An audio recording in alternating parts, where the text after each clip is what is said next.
Baik, selamat pagi semuanya. Ketemu lagi dengan saya di tahun ajaran baru 2020-2021 ya. Di sini saya diminta untuk tahun ini mengampu kalian di mata pelajaran matematik kelas 12.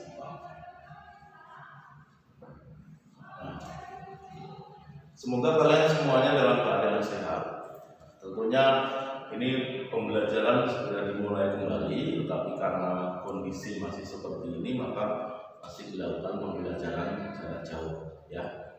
Nah, di dalam hal ini saya akan walaupun tidak bisa bertatap muka langsung, tetapi saya tetap akan membantu kalian, di mana kita akan menyelesaikan terutama di bagian matematika wajib kelas 12 IPA. Ya. Nah, kalau misalnya saya berbicara mengenai langkah yang harus kalian ambil, ini kalian sudah menempuh jenjang yang lumayan cukup panjang. Nah, kalau kita mengibaratkan pada saat kelas 10, kalian berada di sini, ya. Ini kalian membawa beban yang tidak terlalu berat. Kemudian melangkah ke sana, sampailah kalian pada kelas 11. Pada saat kelas 11, ini yang kalian bawa itu sedikit bertambah.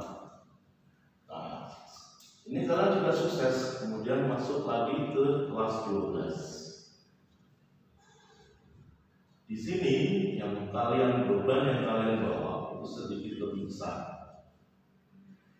Nah, kemudian apakah hanya kalian puas sampai di situ? Tidak. Tentu ini akan kelas 12 ini persiapannya adalah masuk ke dalam yang namanya perguruan tinggi. Ini arah kalian akan ke sana. Tentunya kalian punya perguruan tinggi favorit yang mungkin sudah menjadi pilihan. Ini adalah untuk mewujudkan suatu cita-cita kalian. Tentunya kalian semua punya cita-cita. Saya yakin semua punya cita-cita. Nah, kita bertemu di sini pada saat kelas 10, kemudian kelas 11 kita terpisahkan. Sekarang kelas 12 kita bertemu kembali. Nah, di dalam hal ini kelas 12 ini peran saya sebagai guru itu adalah membantu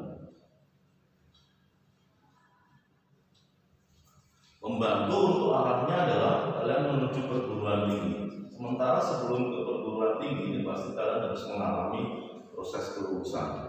Sekali lagi juga selamat kepada kalian yang sudah naik kelas 12 semuanya. Ini bukan berarti kemudian beban kita menjadi lebih ringan, tidak. Kalau kita bicara apa yang kita bawa itu semakin berat. Tetapi kita kembalikan kepada kalian masing-masing. Apakah kalian mau diam, mau maju, atau mau mundur? Kalau mau diam, kalian berhenti di kelas 12. Kalau mau mundur, balik lagi ke kelas 10 dan 11. Saya yakin semuanya akan maju. Karena kembali lagi ke apa yang tadi dikatakan adalah semua orang punya cita-cita. Nah, kalau mau maju, ayo saya bantu. Saya siap membantu di sini, terutama untuk kesulitan-kesulitan yang kalian hadapi. Ya, jangan mengatakan bahwa matematika susah dulu, tidak susah dulu. Ini kita coba dulu ya, kita coba dulu. Nah, nanti saya dalam hal ini walaupun kita jarak jauh, kita tetap bisa komunikasi. Maka saya minta tolong di save nomor HP saya.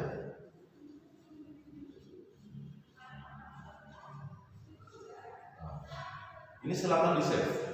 Jadi pada suatu saat kalian perlu, jangan sungkan-sungkan hubungi saya di nomor ini. Ya. Nah, nanti juga saya perlu yang namanya perwakilan dari kelas, nomor perwakilan dari kelas.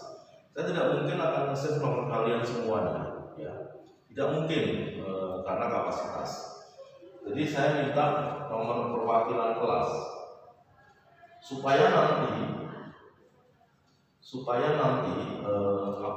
jika ada informasi atau apa yang harus saya sampaikan itu bisa segera diatasi, ya.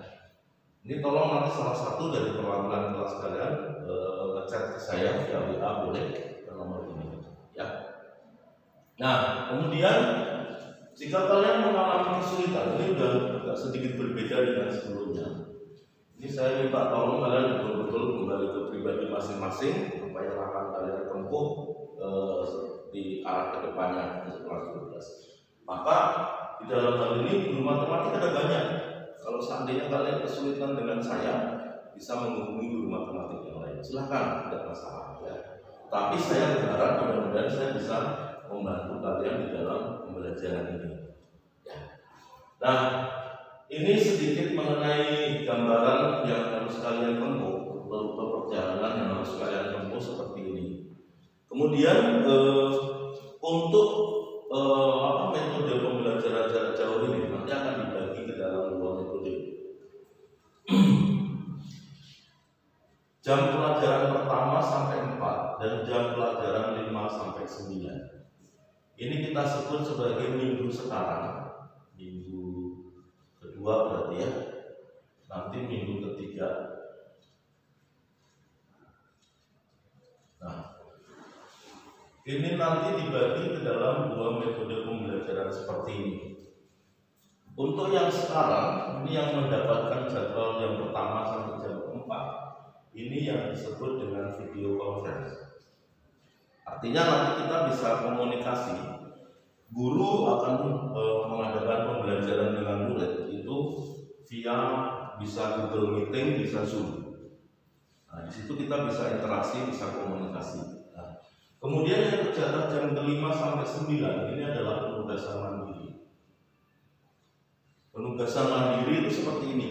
Jadi nanti saya akan membuatkan video pembelajaran per materi. Itu adalah murni video saya sendiri. Nah, nanti video-video atau link dari video conference ini, linknya nanti akan dikirim ke ruang belajar. Nah, kalian cek. Maka saya berharap video-video saya ini video pembelajaran yang saya buat, ini nanti biar disimpankan sama yang namanya YouTube. Nanti tinggal kita kasih linknya, ya. Jadi nanti video yang saya buat ini nanti saya akan upload di YouTube, kemudian saya kasihkan linknya. Linknya bisa dilihat nanti di ruang belajar. Ini pada saat jam 5 sampai 9. Nah, ini sekaligus ini bisa sebagai catatan kalian. Saya berharap ini bisa sebagai catatan kalian, soalnya nanti pada saat kalian lupa dengan materi, misalnya mau ulangan dan lain-lain, kalian lupa dengan materi, silakan dibuka lagi. Asal kalian sudah tahu linknya, berarti otomatis video-video saya akan terekam di situ, ya. Nah, kemudian nanti di minggu berikutnya ini kita balik. Yang jam ke-1 sampai 4 ini penugasan mandiri, ini adalah video conference. Jadi tadi yang saya bilang bisa pakai Zoom, bisa pakai Google Meet.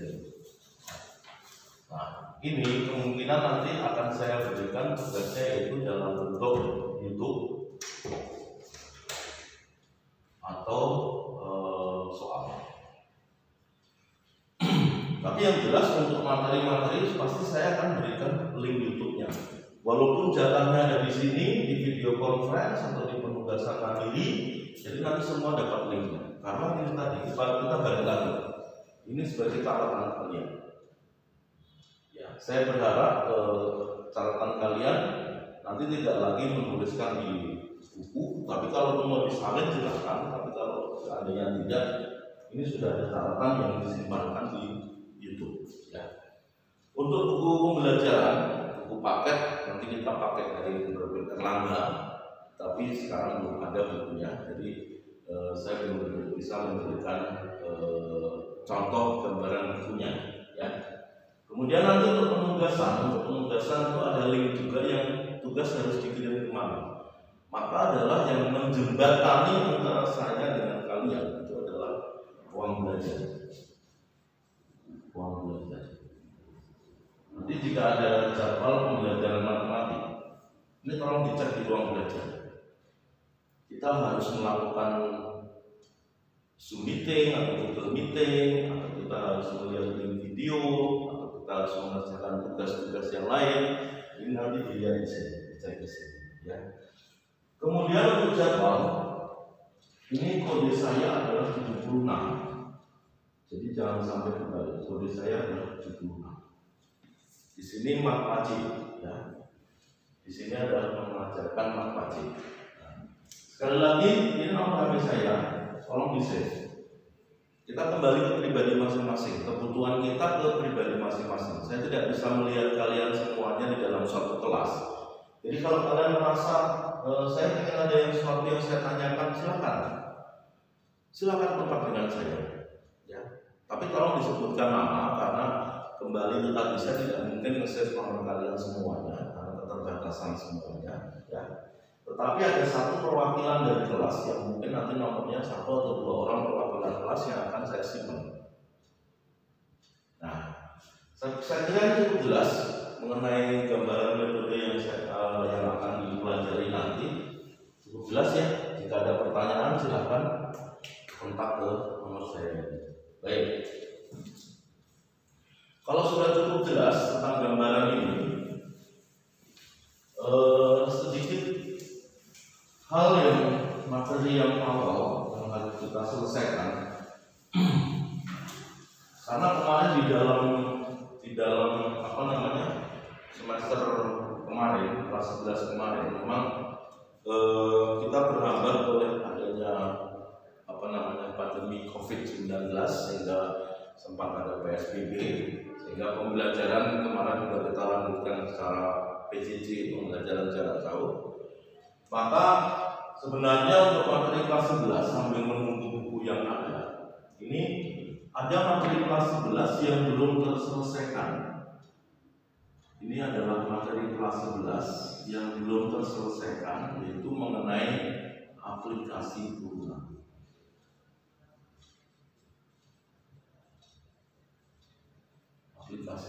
Nah, untuk materi turunannya sendiri kemarin sudah kalian pelajari. Nanti kalau seandainya lupa dengan materi turunan, walaupun kita kemarin kelas 11 tidak bersama, tapi saya ada juga link video untuk materi turunan. Boleh nanti kalau seandainya diperlukan perwakilan kelas tolong ngechat ke saya akan kasih linknya supaya bisa dibagikan ke semua kelas.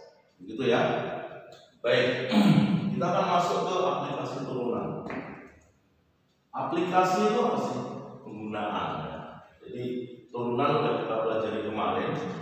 Aplikasi yang pertama adalah menentukan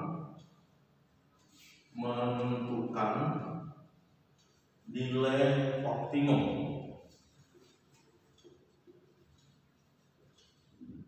Suatu fungsi.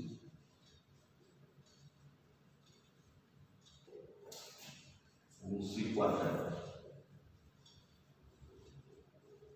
Nah, ini kita akan menentukan nilai optimum dari suatu fungsi kuadrat. Arti optimum di sini sendiri apa? Optimum sendiri ada 2 pengertiannya, yaitu bisa maksimum, bisa juga minimum. Di dalam program linear kalian pernah mempelajari tentang fungsi optimum. Artinya ada 2, bisa maksimum, bisa minimum, tergantung yang materi yang kita pelajari. Untuk bentuk umum dari persamaan kuadrat adalah ax kuadrat ditambah bx ditambah c. Fungsi kuadrat untuk umumnya ini. Nah, nanti karena ini fungsi kuadrat, ini nanti akan kita bedakan dalam 2 hal. Yang pertama, nah tentunya grafiknya berbentuk apa? Ini sebelum kita ini grafiknya nanti berupa parabola. Grafik fungsi kuadrat pasti berupa parabola. Kita akan bagi dalam 2 jenis. Yang pertama untuk A yang lebih besar dari 0, artinya untuk A yang positif. Kalau A yang positif, maka fungsi kuadrat parabolanya itu akan terbuka ke atas. Terbuka ke atas pun akan dibagi lagi ke dalam beberapa hal, ada 3. Terbuka ke atas yang seperti ini, terbuka ke atas yang seperti ini, atau terbuka ke atas yang seperti ini. Ini semua adalah untuk A yang lebih besar dari 0. Untuk A semua yang lebih besar dari 0. Kemudian kalau kita perhatikan, di sini perpotongan sumbu X-nya ada 2. Ini kita sebut X1, ini kita sebut X2. Di sini ada 1. Di sini tidak memotong sumbu X. Nah, pengaruhnya ada di mana? Ini ada di diskriminan. Kalau dia memotong sumbu X di 2 titik, berarti nilai diskriminannya itu lebih besar 0. Kalau dia memotong di 1 titik, artinya akan kembar. Ini D-nya sama dengan 0. Kalau dia tidak memotong sumbu X, berarti tidak punya akar real, maka D-nya kurang dari 0. Ini untuk A yang positif. Sekarang kita perhatikan, kalau A-nya positif, dia terbuka ke atas, maka puncaknya ada di sini. Lihat, puncaknya ada di bawah. Maka ini nanti yang disebut dengan minimum. Karena dia puncaknya ada di bawah, maka disebut minimum. Lalu yang kita cari apa sih nilai minimumnya? Nah, nilai minimumnya, karena kalau kita perhatikan persamaan kuadrat itu bentuk umumnya adalah AX kuadrat plus BX plus C. Berarti daerah asalnya ada di sini. Sehingga nanti ini kita lihat, ini Y-nya, ini Y minimum namanya. Nah, ini juga minimum, ini juga Y minimum. Dengan sendirinya, kalau kita sudah mengetahui nilai minimumnya, berarti kita bisa mencari mencari titik puncak. Ya. Kemudian yang kedua, persamaan kuadrat, fungsi kuadrat yang kedua itu adalah untuk A yang kurang dari 0 atau A negatif. Nah, kalau nanti kalian perhatikan untuk A yang negatif, dia bersama fungsi kuadrat, ini grafiknya akan terbuka ke bawah. Ada bentuk seperti ini, ya. Kemudian ada bentuk seperti ini.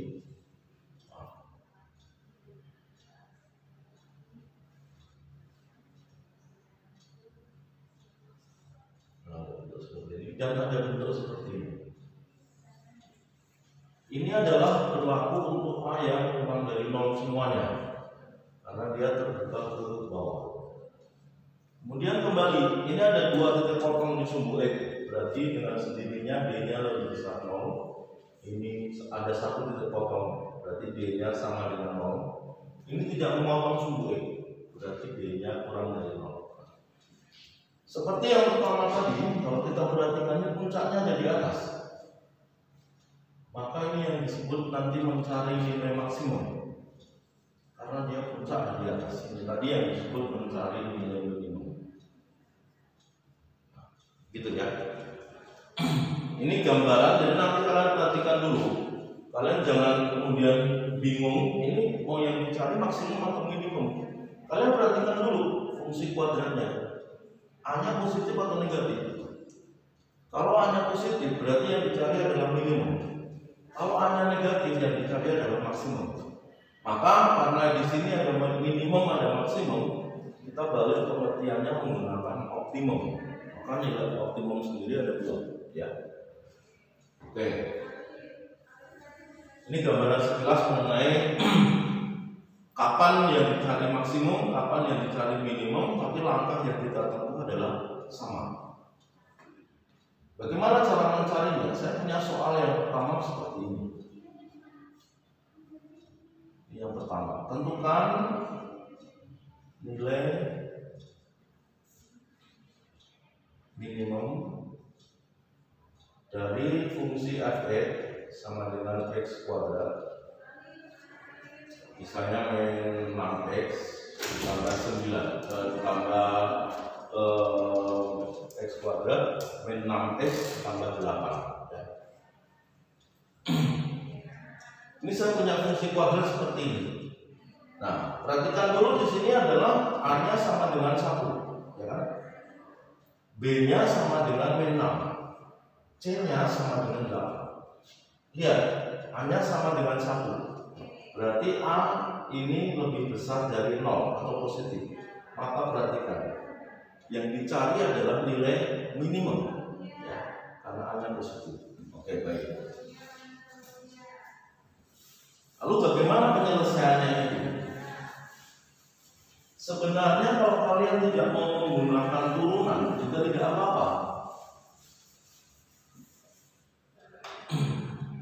Ini sih kita lihat dulu ya, bahwa fx sama dengan x kuadrat min 6x ditambah 8. Ini kalau kita akan cari perpotongan terhadap sumbu x nya, berarti ini kita nolkan, ini kita faktorkan x min 4, x min 2. Berarti kita dapatkan x nya 4 sama x nya 2. Ya kan? Kalau kita menggunakan cara panjang. Nah, kemudian ada sumbu simetri, persamaan sumbu simetri. Samaan sumbu simetri x sama dengan min b per 2a. Berarti di sini adalah min dari min 6 dibagi 2 kali 1. Berarti 3. Kemudian nanti setelah itu kita gambarkan ya, perpotongan dari sumbu x nya adalah 2 sama 4. Di sini adalah 3. Nah, sumbu simetrinya ada di sini. Sehingga kalau kita gambarkan parabola itu kan begini. Nah, kurang lebih ya. Nah, sekarang bagaimana ini abaikan dulu. Kalian boleh pakai cara ini silakan, tapi karena kita ada penerapan aplikasi turunan, ini kita abaikan dulu. Ini yang mau dicari, nilai minimum ini berapa? Nah, ini y-nya ini berapa? Ini yang mau kita cari. Sekarang kita perhatikan bagaimana ini ada fx sama dengan x kuadrat min 6x ditambah 8 ya. Kemudian kita cari f-aksen. Jadi turunan pertama dari fungsi x. F-aksennya kita cari. F-aksennya berarti adalah 2x min 6 ya. Ini kita samakan dengan 0, sehingga 0 sama dengan 2x min 6. Kalau kita pindah ruas berarti 6 sama dengan 2x, x-nya ketemu 3. Ini sebenarnya siapa sih? Ini loh sumbu simetri. Ya. Jadi kalau kalian kemarin belajar bersama sumbu simetri menggunakan min b per 2a, sekarang pakai ini boleh. Ini sumbu simetri. Lalu yang mau kita cari siapa? Y-nya kan? Dulu kalian mencari Y adalah d per min 4a. Ini kalau kita menggunakan cara dulu. D itu diskriminan di kuadrat min 4ac. Nah, sekarang kalau sudah ketemu ini dengan cara cepat, kalau sudah ketemu x-nya sama dengan 3, ini kita ganti saja. Berarti yang mau kita cari adalah karena ini fx sama dengan x kuadrat min 6x ditambah 8. Ini kan sama dengan y. Jadi y sama dengan x kuadrat min 6x ditambah 8. X-nya kita ganti 3, berarti y sama dengan 3 kuadrat min 6 kali 3 ditambah 8. Kita lihat 3 kuadrat 9, 6 kali 3 18 ditambah 8. 9 dikurangi 18 min 9. Min 9 ditambah 8 adalah min 1. Nah, y-nya ini min 1. Berarti di sini sebenarnya adalah min 1. Maka nilai minimum dari fx itu adalah ini minus 1. Nah, kemudian kalau ditanya titik puncaknya sebenarnya ini, karena titik puncak adalah sumbu simetri dengan nilai optimum.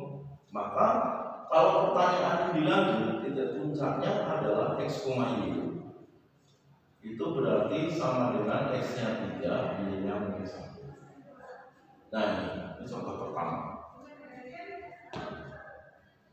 Apakah cukup bisa dipahami? Silakan disimak terlebih dahulu.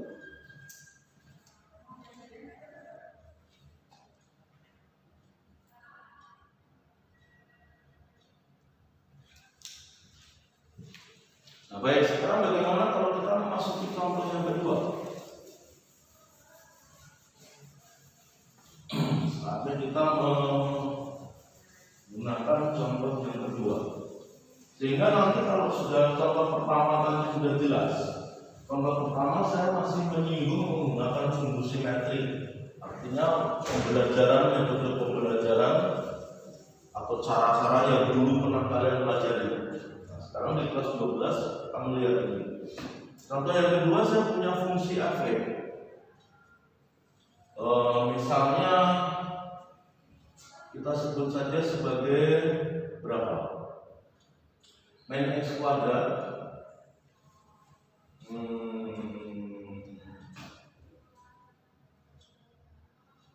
plus 5x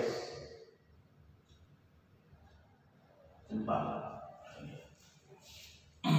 Ini kita perhatikan, A-nya adalah min 1, B-nya adalah 5, C-nya adalah min 4. A-nya negatif, kurang dari 0. Berarti nanti si parabola akan terbuka ke bawah. Artinya yang dicari adalah nilai maksimum. Berapa ini nilai maksimum? Ya, kita langsung menggunakan aplikasi turunan yang ada. Langkah pertama adalah kita cari f aksen, kita samakan dengan 0. F aksen turunan pertama. Turunan pertamanya berarti dari fungsi f ini, dari fungsi kuadrat ini. Jadi turunan pertamanya adalah min 2x ditambah 5 sama dengan 0. Jangan mengatakan bahwa angkanya tidak bagus. Ini nggak apa-apa. Ini kalau kita pindah berarti min 2x sama dengan min 5. Dapat x-nya adalah ini karena min dibagi min jadi plus 5/2. Ini x-nya. Tapi apa sih x ini sebenarnya? Sebenarnya ini adalah sumbu simetri. Nah, yang mau dicari adalah nilai maksimum. Nilai maksimum itu berarti yang harus kalian cari adalah y. Y-nya berapa? Ya. Nah, sekarang kalau sudah ketemu ini, kita bawa. Yang mau kita cari y-nya. Berarti f dari min x kuadrat ditambah 5x dikurangi 4. Ini yang bisa ditulis y. Min x kuadrat ditambah 5x min 4. Hati-hati. Ini adalah min x kuadrat. Nah, saya akan menyoroti bagian ini dulu. Ini suka orang biasanya salah kaprah di situ. Min x kuadrat kalau dia dituliskan begini, ini artinya adalah yang dikuadratkan siapa? X-nya. Berarti ini kalau kita jabarkan min dari x dikalikan x, karena x kuadrat perkalian berulang x kan. Nah, tolong dibedakan kalau misalnya begini. Kalau dia diberi kurung begini, berarti yang dikuadratkan siapa? Min dan x. Ini kalau dijabarkan artinya min x dikalikan min x. Maka ini kita dapatkan karena min-nya ada di luar, ini min x kuadrat. Ini kita dapatkan min kali min adalah plus dari x kuadrat. Gitu ya. Tolong ini diingat-ingat, betul. Banyak orang terjebak di sini. Nah, sekarang kita balik ke sini. X-nya tadi kita berapa? 5/2. Sehingga kita ganti y-nya adalah min dari 5/2 kuadrat ditambah 5 kali 5/2 dikurangi 4. Sekarang lihat, 5/2 dikuadratkan adalah 25/4. Pembilang dikuadratkan, penyebut dikuadratkan. Berarti minus 25/4. Ini kalau kita kalikan 25/2 dikurangi 4. Kita menemukan bentuk penjumlahan dan pengurangan pecahan. Penjumlahan dan pengurangan pecahan syaratnya apa? Ya, penyebutnya harus sama. Ini kita buat penyebutnya sama, ya. Sehingga yang bagian depan ini min 25. Kemudian ini penyebutnya biar sama, maka kita kalikan 2 kan? 50. Ini kita kalikan 4. Berarti berapa? Min 16. Min 25 tambah 50 itu 25. 25 dikurangi 16. Itu berapa? 9.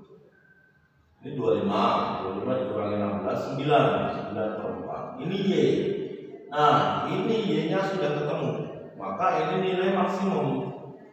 Nilai maksimumnya adalah 9/4. Paham nggak? Mudah kan? Lebih mudah menggunakan turunan. Jadi kalian tidak akan mempunyai alasan lagi kalau kita yang dulu, zaman kita kelas 10, ada persamaan sumbu simetri, mungkin kalian lupa caranya. Kalau lupa caranya udah nggak bisa diapa-apakan lagi. Nah, sekarang dengan aplikasi turunan, tentunya menurunkan suatu fungsi kan lebih gampang daripada kita mengingat rumus. Nilai maksimum, kita balik lagi kalau ditanya titik puncaknya, koordinat titik puncak, ya udah x, y, x-nya 5/2, y-nya 9/4. Selesai. Ini aplikasi yang pertama, yaitu mencari nilai maksimum dan minimum suatu fungsi. Apakah ada pertanyaan? Kalau ada pertanyaan silahkan nanti melalui nomor HP saya yang tadi, ya silahkan di chat melalui.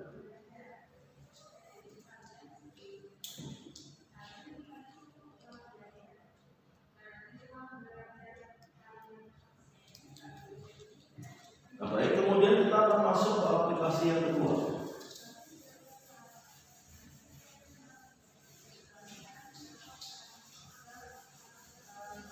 Kita akan melihat aplikasi yang kedua dari penggunaan turunan, itu menentukan interval. Ini yang kedua ya. Kedua, menentukan interval dari fungsi. Menentukan interval dari suatu fungsi. Gambarannya adalah begini. Ini saya punya koordinat kartesius sumbu x dan sumbu y. Ya. Kemudian kita lihat ada suatu fungsi yang begini. Nah, misalnya kayak gini. Ini adalah suatu fungsi tertentu, f(x) sama dengan 8. Ternyata bentuknya fungsinya seperti ini. Kalau kita lihat di sini, saya akan berikan warna lain. Saya akan berikan warna lain supaya kalian lebih mudah memahami. Kalau kita lihat di sini adalah dia yang disebut sebagai naik. Kemudian di sini dia disebut sebagai turun. Terus, ini naik lagi. Ini naik lagi. Ini turun lagi. Dan seterusnya. Nah, kemudian ada saat-saat tertentu ini yang disebut sebagai diam, atau istilah lainnya adalah stasioner. Ini juga diam. Di sini juga diam. Nah, kalau kita melihat pergerakannya itu, ada naik, ada turun, ada diam, ada naik lagi, ada turun lagi dan sebagainya. Nah, ini loh yang kita cari. Interval naik itu berarti di sini. Ini berapa sih? Turun itu dari sini ke sini. Ini berapa? Naik lagi berarti selain di sini dia ada di sini lagi. Ini berapa intervalnya? Dan seterusnya. Kapan dia diem? Di titik berapa dia diem? Dan seterusnya. Nah, sebelum masuk ke caranya, ini tolong hati-hati. Jadi nanti ada istilah interval naik. Ada istilah interval dulu, interval turun dulu, sorry. Ya. Kemudian diam itu istilahnya adalah interval, bisa dikatakan stasioner boleh, bisa dikatakan tidak naik dan tidak turun, tidak naik dan tidak turun, tidak naik dan tidak turun. Artinya dia diam, dia nggak bergerak. Nah, kemudian ini tiga yang mau kita pelajari. Nanti ada pengembangan lagi. Yang namanya soal juga tergantung kita bahasanya bagaimana. Ada yang dikatakan adalah interval tidak pernah naik. Tidak pernah naik. Nah, ini dulu saya beri contoh, tidak pernah naik. Artinya apa tidak pernah naik? Kemungkinan ada dua. Jadi yang tidak boleh adalah naik, ya kan? Yang tidak boleh naik. Ini naiknya nggak boleh, naik nggak boleh, naik nggak boleh. Nah, interval tidak pernah naik. Ini artinya adalah bisa diam atau stasioner, atau bisa juga turun. Karena yang dikatakan adalah tidak pernah naik. Jadi kalau tidak pernah naik itu bisa diam, bisa turun. Dibalik juga mungkin nanti ada pertanyaan tidak pernah turun. Kalau tidak pernah turun berarti kemungkinan bisa naik, bisa diam. Nah, itu tergantung, tolong dipahami nanti. Maksud soal yang ada dipahami. Ya. Bagaimana kita menggunakan aplikasi turunan untuk menentukan interval ini? Jadi misalnya saya berikan contoh yang pertama. Diketahui suatu fungsi f ini adalah x pangkat 3. Sorry.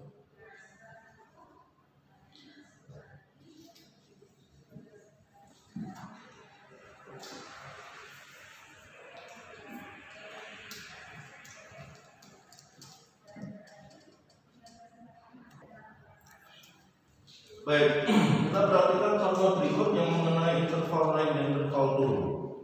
Yang contoh soal. Yang pertama, kita punya suatu fungsi f sama dengan misalnya adalah x pangkat 3 ditambah x kuadrat dikurangi 8x. Karena tidak usah pusing-pusing untuk menggambarkan fungsinya ini.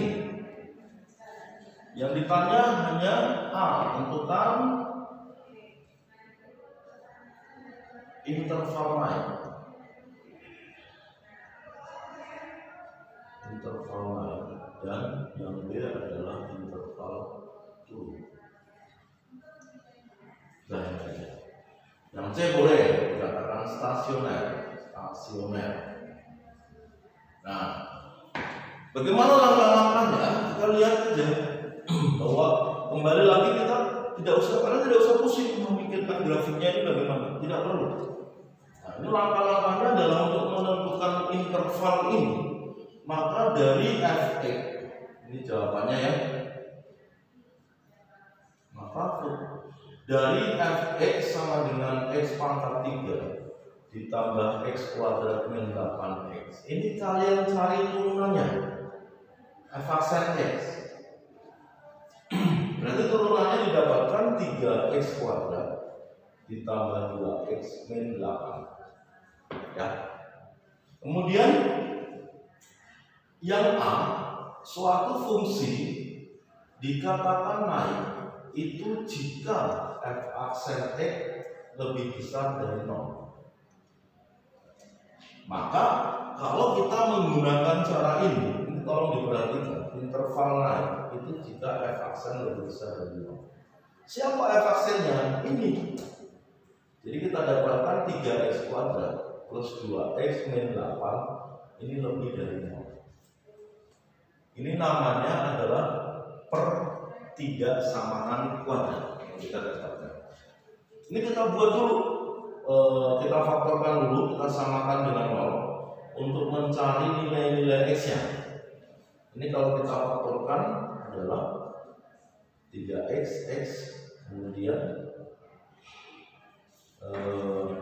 di sini minus 4, di sini plus 2. Nah, menjawabkan betul. Sehingga nanti ini kita dapatkan 3x sama dengan 4. Yang kedua nanti x sama dengan min 2. 3x sama dengan 4 berarti x-nya 4/3. Sehingga karena ini pertidaksamaan kuadrat, maka kita perlu menggambarkan dengan menggunakan garis bilangan. Ini min 2, ini 4/3. Min 2 ada di sini, 4/3 ada di sini. Kita kembali. Di sini tidak ada sama dengan. Tapi ini diberikan min 2 dan 4/3 tidak termasuk. Ya. Kemudian nanti kita uji kita dapatkan di sini adalah daerah positif, ini negatif, ini positif. Bisa dengan cara cepat lihat A-nya saja. A-nya positif berarti kita mulai dari plus. Ya. Kemudian yang diminta adalah lebih besar 0. Lebih besar 0 artinya apa? Daerah positif. Di mana daerah positif? Ada di sini. Ini daerah positif. Ini juga daerah positif. Kenapa ini ada titik-titik? Karena tidak ada samaannya. Jadi pada saat X sama dengan min 2 dan 4/3 ini sebenarnya tidak termasuk. Karena untuk X yang min 2 dan 4/3 ini menghasilkan nilai 0. Ya. Sementara yang diminta adalah lebih besar dari 0. Oke, baik. Sehingga ini kita dapatkan interval naik. Ini adalah pada himpunan dari min 2 ke kiri. Jadi X lebih kecil dari min 2 dan dari 4/3 ke kanan, dan X lebih besar dari 4/3. Ada batasnya ke kanan dan ke kirinya? Tidak ada. Tidak ada batasnya. Jadi kita hanya bisa menuliskan seperti ini. Demikian juga untuk interval turun, berarti ini sebaliknya. Kalau interval turun itu berarti F aksen X kurang dari 0. Kurang dari 0. Sehingga kalau kita gambarkan, sebenarnya kita ambil daerah negatifnya dari gambar ini. Kita nggak perlu menggambarkan lagi, karena dalam satu fungsi yang sama. Ambil aja daerah negatif ada di mana? Di sini kan? Maka interval turun ini didapatkan pada dari berapa? Min 2 sampai 4/3. Berarti X lebih besar dari min 2, lebih kecil dari 4/3. Ini interval turun. Kemudian C-nya adalah stasioner. Stasioner itu F aksen X sama dengan 0. Ini stasioner. Nah, berarti di sini kita lihat stasionernya di mana yang sama dengan 0, di min 2 sama 4/3. Jadi nilai stasionernya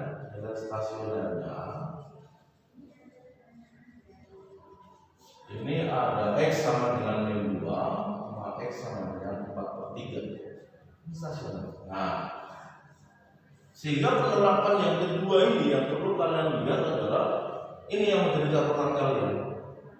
Interval naik F aksen lebih besar 0, interval turun F aksen kurang dari 0, stasioner F aksen sama dengan 0. Ya. Sehingga tadi kalau misalnya dikatakan interval yang tidak pernah naik, interval tidak pernah naik,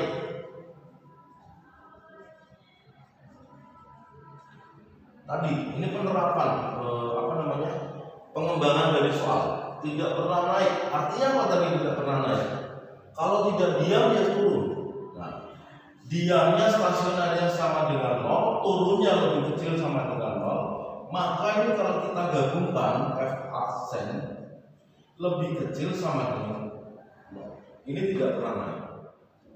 Ya. Kalau tidak pernah turun berarti kebalikannya. F aksen ini kalau dikatakan interval tidak pernah turun,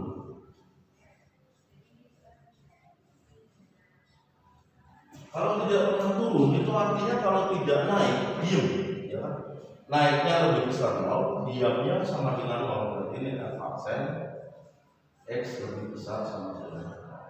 Nah, ini catatan-catatan yang harus kalian pahami. Dua aplikasi yang kita lihat untuk penggunaan turunan sudah kita pelajari. Tolong dilihat sebentar.